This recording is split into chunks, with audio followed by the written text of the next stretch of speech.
Construction crews are busy at work at the site of the I-95 collapse in northeast Philadelphia. You can see they have been working around the clock here, and in just a few hours, the first truckloads will start moving in, carrying a special material that's going to help those crews start to rebuild. For more on that, let's head out to CBS News Philadelphia reporter Ross DiMattei right near the site there in Tacony. Good morning, Ross. Good morning, Janelle and Jim. Yeah, it's an exciting day. First of all, we've talked about the demolition work. It continues behind me. They've really been working all hours of the day and night to try and get this stretch of I-95 that collapsed completely removed. And it feels like they're ahead of schedule because we're told by officials that they expect the demolition portion to be finished up today. We didn't know if they would be getting done with that before the end of the week, but it seems like they will be done today.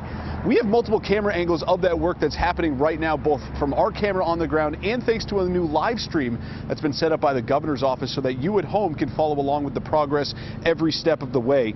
Meanwhile, we're told that state police will be escorting as many as 50 truckloads of recycled glass material this morning from the manufacturing plant where it's made in Delaware County all the way here to the I-95 demolition site so that they can start finally replacing this collapsed stretch of roadway. Now, Governor Josh Shapiro laid out the plan during a press conference yesterday. He says the collapsed portion of I-95 will be replaced with a temporary roadway until a permanent one can be completed. Union construction crews will use that recycled glass material I mentioned to build 3 temporary interior lanes running in either direction. And at the same time, crews will be building a permanent bridge around those lanes from the outside in. The goal here is to get I-95 back open as quickly and safely as possible, and the governor says he's confident that his construction crews are up to the task.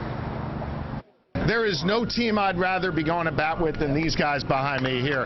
They're going to work fast, they're going to work safe, and we're going to make sure the public sees their progress. I'm from Philadelphia. You know, we have a lot of people from Philadelphia. So to do a major repair like this, and the fact that we know by using our material, it's going to get done so much faster. Yeah, it's a great feeling. You just heard from the CEO of a company that is supplying more than 2 tons of this backfill aggregate about the pride that he takes in being picked for this project.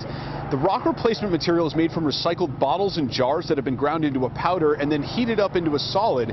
Officials say they chose this material because it is strong and super light, which will allow thousands of vehicles to travel on this temporary highway every day without any risk of damaging the 86-inch sewer line that runs underneath Cotman Avenue.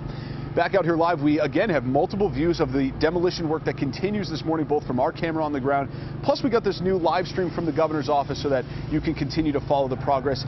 We're expecting that demolition work to wrap up today, but in terms of the longer-term timeline for this project, Governor Shapiro didn't really want to put a timeline on the project. We continue to push for answers as to when I-95 is going to be back reopened.